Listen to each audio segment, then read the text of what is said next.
Hello everyone, in this 3x3 Fingertricks tutorial, I'll be showing you the best way to do all kinds of D moves, such as D, D prime, and also D2. So anyways, without further ado, let's get into the video.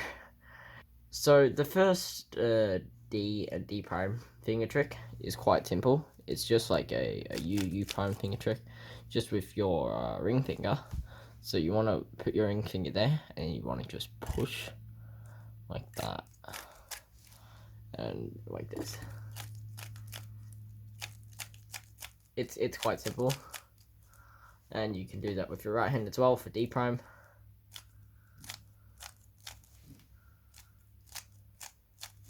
Extremely simple. You should probably have no problem doing that. The next finger trick, or the next way to do it, to do these is with push moves. So these are sometimes useful in EPAMs.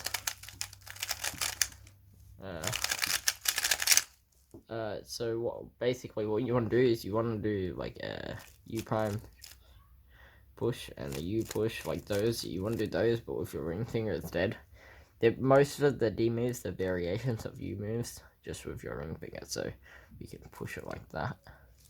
We can also do it with our right hand, like that. And obviously you'll do it like this.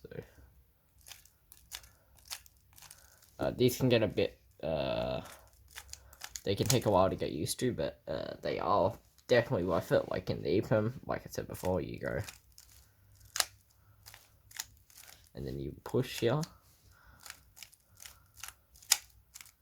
and then we push again there, and it helps EPAMs get faster. As for D2 finger tricks, which I actually went over in that video, but I'll go over it again in this video.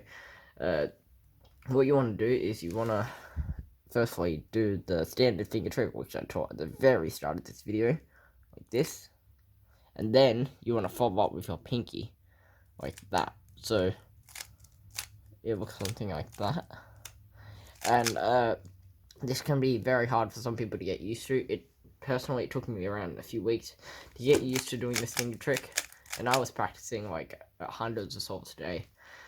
So yeah, I would suggest just like in your free time, if you're doing something, just on your left hand, just practice doing that. You can also do that right-handed, but I think left-handed is perfect. Just knowing left-handed, it's perfectly fine. Of course, you can mirror it, but like it's a bit harder. I mean, I can kind of do it, but you only really need it for APAMs. And most people are right-handed, so you probably want to learn lefty D2. But if you're left-handed, of course, go ahead and you can learn righty D2. I mean, you could learn both as well. Also, another tip for learning D2 moves is if you're using a small cube like this GAN 354MV1, it can sometimes be hard to do D2s. So I used to use this cube as a main, and what I'd do is I'd go like this, and then I'd go like this, and like my finger wouldn't like hit the thing properly. Sometimes I still can't really do it on here that well. I'm okay at it, but like, yeah, so like sometimes my finger will miss. That's probably just me, but if you're finding it hard, maybe try it on a 56mm cube. I know some people do prefer small cubes, but like, yeah, like, I mean, eventually you should probably switch over to 56mm cube. That's just my opinion. Some people might have different size hands to me, and it might be a little bit different. But for the most part, I think a 56mm cube makes it much harder.